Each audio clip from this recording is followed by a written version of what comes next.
Unacademy. Let's crack it. Hi everyone, this is your favourite D square and आज मैं आपके लिए एक ऐसी वीडियो लेकर आई हूँ जहाँ पे मैं आपको बताने वाली हूँ कि ऐसी कौन सी 10 चीजें हैं जो आपको चाहिए ही चाहिए फॉर नीट एग्जाम। तो हर बच्चे का सपना होता है नीट को क्रैक करने का, बट इस जर्नी को आसान बनाने के लिए अगर हम इन सब चीज़ों को तैयार रखें तो ये जर्नी आसान ही नहीं बल्कि बहुत बहुत इंटरेस्टिंग भी होगी। तो आखिर ऐसी कौन सी 10 चीज़ें हैं जिससे हो जाता है नीट का सफ़र बहुत आसान। तो स्टार्ट करते हैं एक ऐसी चीज़ से जो बहुत ऑब्वियस भी है और जो हर बच्चा जानता है, NCERT। Yes, you heard me correct. NCERT वो बुक्स हैं जो आपको डायरेक्ट क्वेश्चंस देगी नीट के एग्जाम में। तो चाहे वो बायो की हो, फिजिक्स की हो या केमिस्ट्री की हो, आपको हर एक लाइन बहुत अच्छे से पढ़ के जाना है। जैसे कि भाई जब क्वेश्चन दिखे ना नीट एग्जाम में तो आपको पता होना चाहिए कि इस पेज पे ये लाइन लिखी थी। तो बस इस तरीके से आपको पढ़नी है NCERT। फिर आती है दूसरी ऐसी चीज जो बहुत इंपॉर्टेंट है, सिलेबस एंड प्रैक्टिस। तो प्रैक्टिस के लिए जो PYQs क्वेश्चन होते हैं वो बहुत बहुत बहुत इंपॉर्टेंट होते हैं।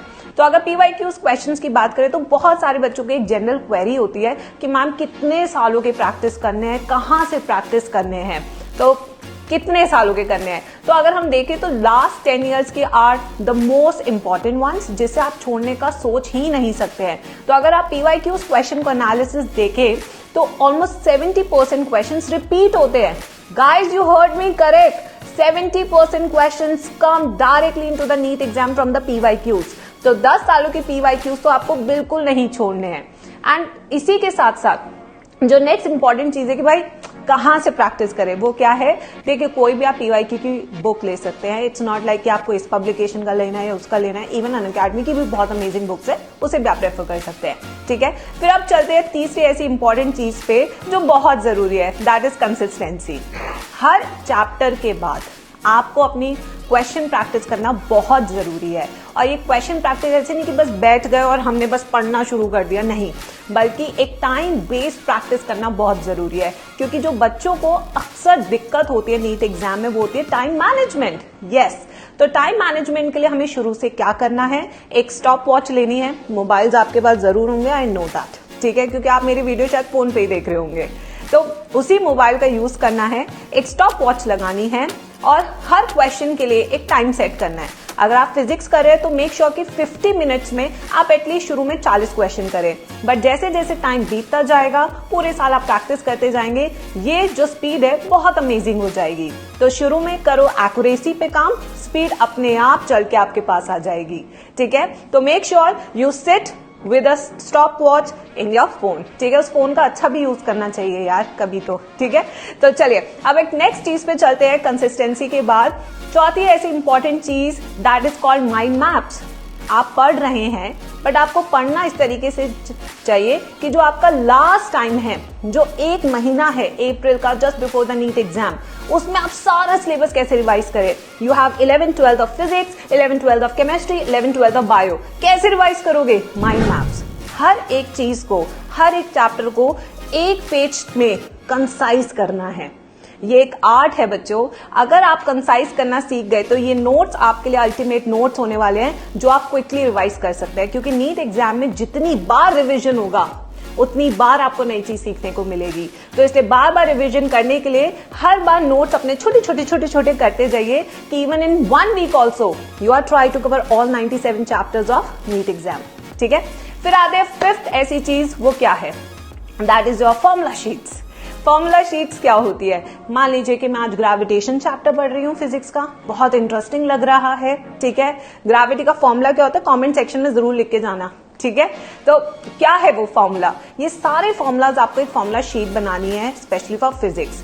हर चैप्टर के फॉर्मूलाज लिखे होने चाहिए एक शीट पे, जैसे कि जब भी आप उस चैप्टर को गो थ्रू करते हैं तो you first go through the formulas, जो आपका टाइम सेव करेगा चैप्टर रिविजन के लिए, और तुरंत से आप देख सकते हैं। ठीक है, और क्लास के दौरान जो भी टीचर आपसे कहते हैं कि भाई ये वाला क्वेश्चन जो है बहुत इंपॉर्टेंट है, उनको मार्क कीजिए। इतने सारे रंग के हाइलाइटर्स बनाए हैं, किस लिए बनाए हैं बच्चों, इन्हीं चीजों के लिए बनाए हैं। ठीक है, तो हाईलाइट कीजिए इंपॉर्टेंट चीजों को, जिससे कि आप बाद में उसे रिवाइज कर सके और आपके दिमाग में वो चीज हमेशा के लिए रह जाए। अब फिजिक्स के बाद बात करते हैं केमिस्ट्री की। केमिस्ट्री देखो यार, आजकल नीट के एग्जाम में बहुत ट्रिकी हो रहा है, बट आप इसे अनट्रिकी भी बना सकते हैं by following some simple things. जितने भी ऑर्गेनिक के नेम रिएक्शंस हैं, make sure you write on a paper, और वो पेपर आपकी आंखों के सामने होना चाहिए जिससे कि चलते फिरते आप उसे रिवाइज कर सके। इसके अलावा अगर नेक्स्ट चीज हम देखें, 7th, that is the trends. जितने भी इनऑर्गेनिक केमिस्ट्री में ट्रेंड्स होते हैं उनमें एक्सेप्शंस बहुत होते हैं। एक एक्सेप्शंस एक ट्रेंड्स है, उनकी भी आपको जरूर शीट्स बनानी चाहिए so that you revise easily. इसके अलावा आते हैं एक ऐसी चीज पे बायो में जो बहुत टफ लगता है सबको। वो क्या है बच्चों, यार गेस करो। मैं सच बताऊं, वो है एनिमल किंगडम और प्लांट किंगडम के एग्जाम्पल्स। मुझे याद करने में ऑलमोस्ट 8 साल लग गए, और हम कहते हैं कि बच्चों 8 दिनों में याद कर लो। ये ज्यादती तो है, ठीक है, बट फिर भी याद करना तो पड़ेगा ना, क्योंकि क्वेश्चन आता है। देखो इनके लिए बहुत अमेजिंग ट्रिक्स हैं, वो आप मेरे वीडियोस भी देख सकते हैं, बहुत आराम से आप उसे याद कर सकते हैं। इनको बार बार लिखना पड़ेगा, यस, इसका कोई शॉर्टकट नहीं है। इवन कई बार क्या होता है एग्जाम में बच्चे ट्रिक्स भी भूल जाते हैं, निमोनिक्स भी भूल जाते हैं, तो इसलिए बार बार लिखो जिससे कि आपके जहन में ये हमेशा के लिए रह जाए, ठीक है। फिर आते हैं एक 9th ऐसी चीज पे जो बहुत इंटरेस्टिंग चीज है, हाउ टू लर्न बायोलॉजी। बच्चे कहते हैं कि मैम हमने एनसीईआरटी पढ़ ली है, पर जब क्वेश्चन करते हैं ना तो हम भूल जाते हैं। तो मैंने एक बच्चों को ट्रिक दी थी कि जितने भी एनसीईआरटी की लाइंस है, स्पेशली इन इकोलॉजी, जहां पे लाइन टू लाइन क्वेश्चन आता है, सारी लाइंस के fill in the blank solve कर लो। बहुत सारी ऐसी बुक्स अवेलेबल है जहां पे पूरी NCERT in the form of fill in the blanks भी प्रेजेंट होती है। तो पढ़ो और उन फिल इन द ब्लैंक्स को भरने की कोशिश करो। तो इससे क्या होगा, आपको एग्जैक्ट इन्फॉर्मेशन याद रहेगी जो आपको चाहिए अपने नीट एग्जाम के लिए, क्योंकि क्वेश्चन में बस इतना ही चेंज होता है, 97% या 67%। इसी में ही हमें कंफ्यूज करता है नीट एग्जाम, है ना बच्चों। तो इसलिए एग्जैक्ट इन्फॉर्मेशन लिखिए, एग्जैक्ट लाइन फिल कीजिए जो एनसीईआरटी ने लिखी है, and this is how you can prepare your ecology for like full marks के जो 40 मार्क्स का आता है, ठीक है। फिर आते हैं लास्ट, द मोस्ट इंपॉर्टेंट चीज जिसको भाई हम इग्नोर कर ही नहीं सकते, वो है आपके mock test papers. Full syllabus mock test paper एक ऐसी चीज है जो हर बच्चे को लगाना चाहिए, और बच्चे अक्सर घबराते हैं कि मैम हमारा तो सिलेबस कंप्लीट नहीं हुआ है। तो prioritise your syllabus completion. Once you complete your syllabus, उसके बाद सिर्फ और सिर्फ एक दिशा में प्रिपरेशन होनी चाहिए, that is a full syllabus mock test papers. कम से कम 45 मॉक टेस्ट लगाने चाहिए। हर मॉक टेस्ट पेपर में 200 क्वेश्चन होते हैं, करीबन 9000 question, if I am not wrong. सही है ना कैलकुलेशन? 45 into 200, हाँ सही होगी, गलत होगी तो तुम कमेंट्स में बता देना, ठीक है। तो इतने क्वेश्चन आपको प्रैक्टिस करने चाहिए, ठीक है। ये इससे क्या होता है बच्चों, जितने आप मॉक टेस्ट लगाते हो तो फुल सिलेबस होते हैं, you will cover all parts of entire syllabus. Second, speed and accuracy. Third चीज, टाइम मैनेजमेंट। फोर्थ चीज, नर्वसनेस का इलाज यही है।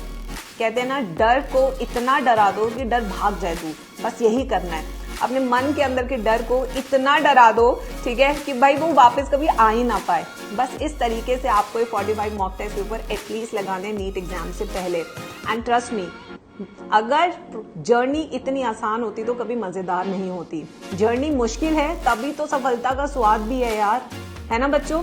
तो इसलिए इस जर्नी को जियो। जिस दिन भी तुम्हें ऐसा लगे कि मैं हार मान रहा हूं, मेरे से नहीं होगा, जस्ट रिमेंबर वन थिंग कि you are born a doctor and you will be a doctor. जिस दिन तुमने जीना सीख लिया ना एज अ डॉक्टर, मैं सच बता रही हूँ, तुम सच में डॉक्टर बन जाओगे। पहले खुद से तो यकीन करो कि मैं कर सकता हूँ और मुझसे ही होगा, तभी तो हम कर पाएंगे। जब आप अपने पे ही यकीन नहीं करोगे तो बाकी लोग कैसे यकीन करेंगे। तो first, believe in yourself, trust me, you will do it, ठीक है।